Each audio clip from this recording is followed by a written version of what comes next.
John Gray. A pleasure. Thank you for spending some time with me today. And I'm at your conference, which is amazing. Amazing thing you put together. Thank you. Yeah, John Gray, no relation. Everyone keeps on asking me, oh, is it your dad? Which is quite funny. That's even so funny for me to hear, is it your dad? I feel like I'm 35. You know? Yeah. So, well, thank you very much for coming over the pond and speaking at the summit. It's a real honor to have you here. Happy to be here. Yeah, and as Dave Asprey, the father of biohacking, says, you are the original biohacker.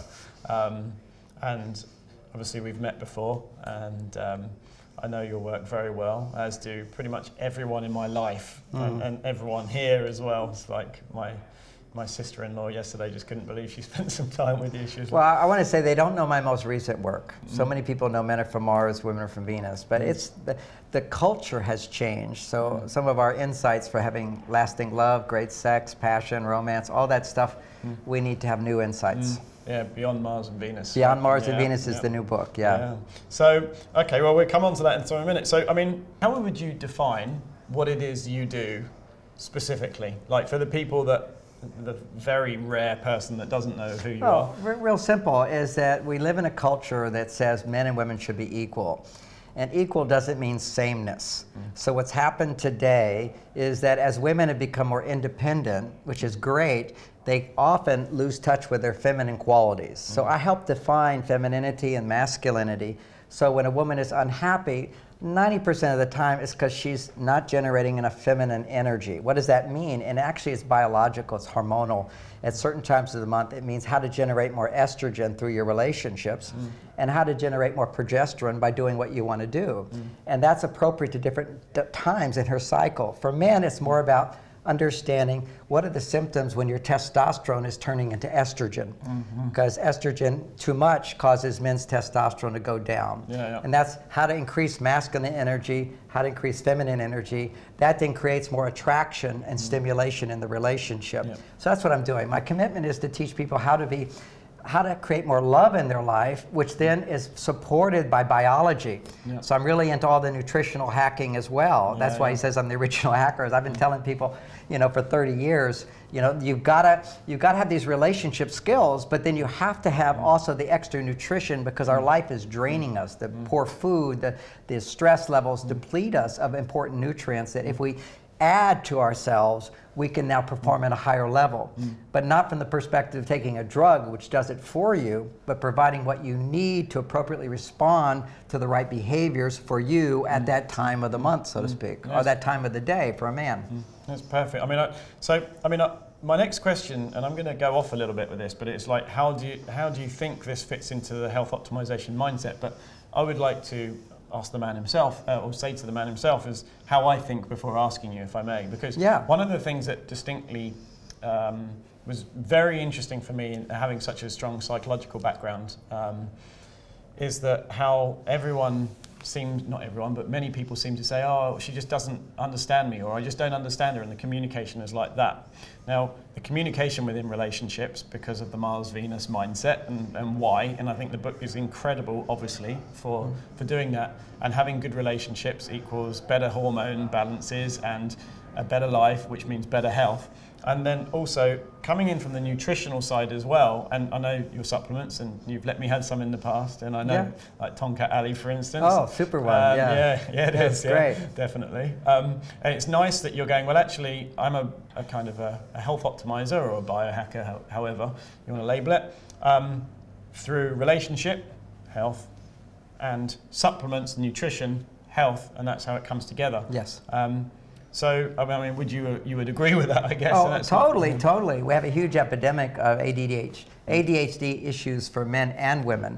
For women, it shows up as feeling overwhelmed. They're just making more male hormones than female hormones. And for men, it turns into inability to delay gratification. They need new stimulation again and again. And both of these things are promoted through social media by seeing comparing, and my favorite quote I've heard, it wasn't even mine, comparison is the thief of happiness. Is, we're always rushing for something more and we don't know how to find it within ourselves. So I'm really a teacher of meditation. I teach relationship, I teach nutrition, and I teach how to be selfless. You know, service is the answer to everything. But you've got to be full to give unconditionally. Well, actually, I want to remind you of a quote that you once told me when we first met, actually, which has stuck with me ever since, and I've actually said it to my team in building this conference. It's like, a lack of planning on your part doesn't constitute an emergency on mine. Well done. We have it at our office, because everybody calls with an emergency and say, wait a second, you know, this is your issue, not ours. Some of the guys who, like, in the heat of the moment have gone, no, this isn't the right way to do it, Tim, jump. No, hang on a minute. Let's plan, let's roll this out, and then we can have an amazing event. So it's stuck with me since we met. You know, another one recently that's been in my mind is you can choose between perfection or happiness. It's a choice. And people who are not happy want things to be different, want things to be better. And there's nothing wrong with wanting things to be better, but it shouldn't be at the cost of your happiness. And ironically speaking, just those two terms is, I want to do the best is your male side, and I want to be happy is your female side. So you'll find when women are out of balance, they're not satisfied. They always want change, never good enough. I have to do this, I have to do this. It's the symptoms of being too far on the male side. And for men, they prioritize happiness often. They just kind of go, oh, I just want to do what I want to do, and I'm going to play games, I'm going to be on the video, I'm going to do the porn, I'm going to do all these things, makes me feel good. But what they don't realize is the most powerful biohack, and I'm going to talk about today, is men ejaculating. When men ejaculate more than once a week, they're losing the nutrition their brain needs. Literally, you're losing the zinc, which is the most important thing to make testosterone. But energetically, it's a huge loss of energy. There's so much energy in sperm to make a life. You know, when you can learn to have sex regularly without always releasing your sperm. Oh, I mean, this is transformational. Well, these guys behind the camera have just gone, oh crap, that's you porn off the radar for me. Oh, absolutely. I mean, porn is like one of the most... As with me, I mean, you know. It's a deadly thing to the male psyche. It's like giving you cocaine. It's giving you cocaine, or giving you chocolate chip cookies. You just want more and more. But we now know, with thousands of testimonials I've been talking about for 25 years, the biology of it is such that when you have an ejaculation due to fantasy or newness, which is not real, okay, this is someone who pretends to love you, or this is someone who's digital, what happens is your level of dopamine will be much higher than a real woman could ever provide. And like cocaine, if you were to take cocaine, then suddenly just take sugar, then vegetables, which is normal stimulation, is not as pleasing as before. So it's very hard to maintain the passion with a woman and to be turned on to her, wake up every morning with an erection because she's next to you. That's real life, as opposed to you get your erection with a fantasy, you lose your ability to feel that male power of wanting to give. Well, it's funny because, again, going back to when we first met, and I know we met a few times, but it was really one of the things that stuck in my mind, and I'm sure with everyone that's watching this now, it's personal TM, too much information maybe, but when you wake up in the morning, you go, yeah, that's a good one. It's like, that means my testosterone's good. Thanks, John Gray. Yeah, that's right. That's been in my mind ever since. Not linking the two things, of course. But so, yeah, I mean, before we move on to my next couple of questions, is one thing that really is, again, distinct for me in your work, which I'd love the watcher or listener to hear, is that when people say, like, I've said this to a few people, and some feminists go, ooh, like this. It's like, but I think men that are in the working have higher testosterone. This is one of the things that you told me. Women that stay at home and nurture have higher estrogen, which is the correct way of doing it. Yes. When you have a high-powered businesswoman, her testosterone is high. When you have a stay-at-home dad, the testosterone is low, and therefore, like, their bodies aren't working as they should do. Right, so they'll lose their libido. Yeah, exactly. And people today want that libido. Yeah, and the funny thing is, like, a high-powered businesswoman has high testosterone, and they're like, no, don't be a feminist, we should work. Okay, well, if you want to be able to make babies, then maybe you should look at adjusting your environment, which is biohacking, adjusting the environment within you and around you. And my message is you don't have to stop doing testosterone stimulating jobs to embrace your femininity.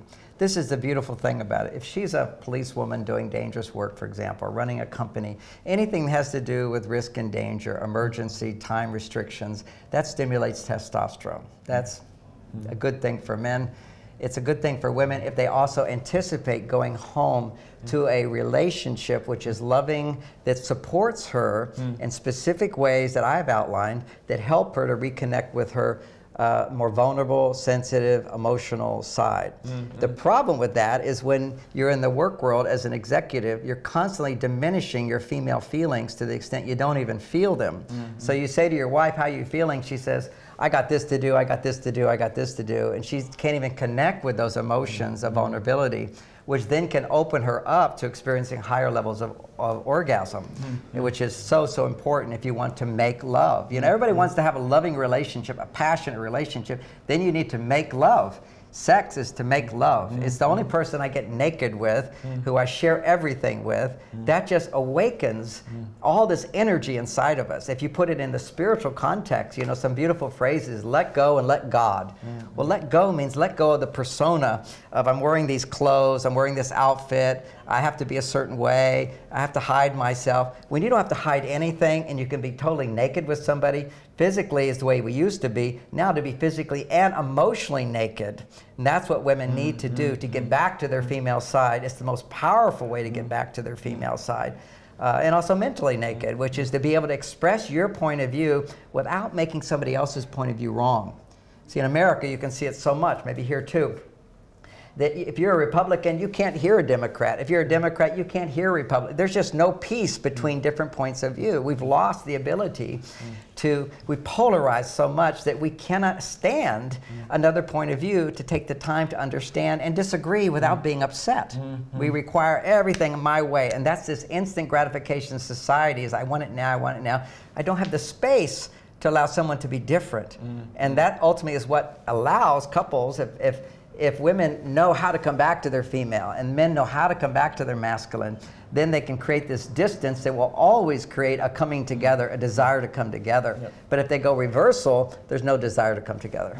Awesome. What would you say was the best quick win for optimizing your health? If there's one thing and you could say, it's this, the first thing that comes to your mind, what would it be? Fasting. Fasting. Yeah, it's the best way. And then your diet in terms of not eating so much. I only eat one meal a day, and that's it. Awesome. Okay, that's perfect. I didn't expect that one, but that's great.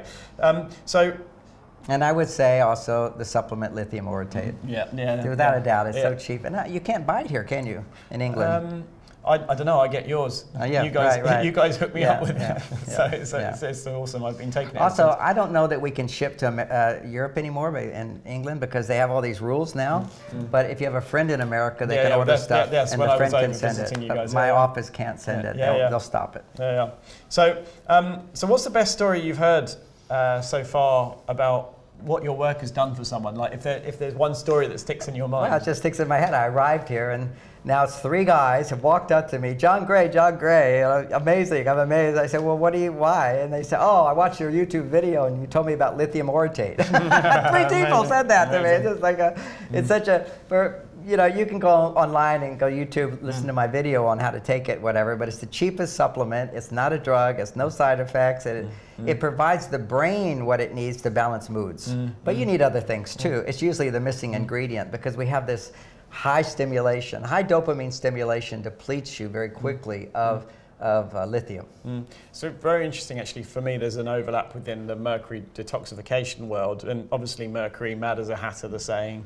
There are often people that have bipolar disease often have high dose lithium, and so it shows that it does in much higher doses than obviously the 5 to 10 milligrams of what is recommended to take to help stabilize. And I found that a very, very interesting change in me. I actually got some on eBay from, I think it's from Swanson or something or other. Yeah, it's all over the place. So well, that's good to know there's other places. Just to correct that, what they give bipolar people for mood regulation is 50 to 500 times the dose of lithium that we're talking about. And it's a different form of lithium. It's lithium carbonate, which doesn't work unless you do these high doses, but it's a salt. So if you were to do 50 times the dose of salt or 500 times the dose of salt, you're going to have side effects. So that's why it's considered to be, lithium carbonate is a drug, but only because it's dangerous to take high doses. You need to have your blood tested, whatever. can drink a whole bottle of lithium orotate, it won't even be too much, but you'll get a stomach ache and you shouldn't do it. More is not better. Just a couple little capsules, that's enough. Again, I hope you can see how impressioned I am from the things that we've discussed about in the past. It's really very stuck with me very much so. So what's the biggest tip you can give anyone for their relationship? Like if you could say, this is the best thing right now. Okay, right now, women, what you want to do is communicate as much as you can in a way that boosts men's testosterone. And men, you want to communicate in the best way to communicate to support her estrogen and progesterone levels. So for estrogen, from the time of her period to ovulation, you want to make sure that you show more interest in what she's feeling and what she's thinking, and when she's talking, ask questions. Here are the 3 phrases to remember. Oh, help me understand that better. Then she'll talk more. And another one is, oh, well, what else? Get her to talk even more. And another one is tell me more. Okay, just those, men need something to do because you're not doing anything. You're not allowed, according to increase estrogen in her, is to get into the problem-solving mode. Your job is not to solve problems. That just gets her off of just sharing as opposed to trying to change. So that's one thing that men can do. And the other thing that women can do is minimize the complaints. You don't realize how many complaints come across to men. It just shuts shuts their testosterone down. Every time you complain, you're dissatisfied about something, it just knocks his testosterone down. So just be aware of that, and whenever possible, compensate by saying, "Oh, what a good idea! Oh, that was so helpful! Oh, thank you." It's not always thank you, but it's appreciation. When people acknowledge you and appreciate what you do, testosterone goes up. And I know women are going, well, I want to be appreciated too. I promise you that when men feel appreciated, then men appreciate you. But he can't, generally speaking, men are the worst appreciators because we're competing all the time. You can't say, oh, John, you go ahead, you're the better than me. You don't get the job. So we're the worst. That's why one of the reasons we love women so much is that when women feel supported, they have so much appreciation. That's estrogen. Estrogen is the appreciation hormone. It's delights, it's appreciation. And for both men and women, let's summarize that. And what she can say is, good idea, oh, that makes sense, oh, that's so helpful, what do you think I should do? If you're looking for advice. But if you're looking just to share, they should be 2 different things. Sharing is don't speak, just listen. And then she feels heard. Those are real key. So if we summarize all that, it turns into one statement, which a quote from somebody else, which is the definition of a friendship. And I think it's the definition of a great marriage as well. And it's a friend is someone that you delight in seeing and spending time with who has no agenda to change you. So wonderful. Beautiful. It's a beautiful way just to hold that as like a North Star. Yes, we're all inadequate in some ways. We're not perfect. But at least when things aren't working, you can come back to, oh, I need to adjust to go to that North Star, which is to stop trying to change our partners. Step 1, if you're wanting to change your partner, stop, do something to change yourself. And in my words, it's find hormonal balance within yourself. Then you have more to give. Then step 3 is to give more, but know specifically what men need most, what women need most, give them what they need most, then they will start giving more to you. You will be able to bring out the best in them. And if they still don't give you a little bit more, then you make preferences, not demands. A demand is, I want you to do this, and if you don't do that, then I'm unhappy. That's a demand. It doesn't work. That's trying to change somebody. But a preference is informing them of your ideal, but you're coming from a place of not so dependent on that to be happy. Amazing. Like it's funny because you're talking. I felt like that was a personal, absolutely targeted to my life. It's perfect. So I was like, this is awesome. I'm glad that was recorded, and especially that quote. So thank you. You're an absolute legend. Like, that's brilliant. Thank you very much. I mean, one last question before we wrap up, because I'm very conscious of time, is how have you found the event in London? Because this doesn't happen here very often, well, ever, actually. It's a little intimidating to see all these healthy, vibrant people, but it's inspiring as well, and the speakers are great. There's just a lot of information that's typically not available to people. And my information, it's so out of the box. It's just so missing in the world because it's new. You see, we never had to deal with these new challenges. In terms of hacking, we never had to deal with toxic food, toxic water, toxic air, behaviors that throw us out of balance. All this is happening, so many people are going down. This is a crisis, and a crisis is an opportunity opportunity and it's also a danger. But with new knowledge, we can turn this opportunity into rising to higher levels. Amazing. Thank you very much. Thanks John. for this conference, No, and thanks thank for you very much inviting for coming. me. I'm so flattered you flew across the pond to come. Happy to be here. Thank you very much.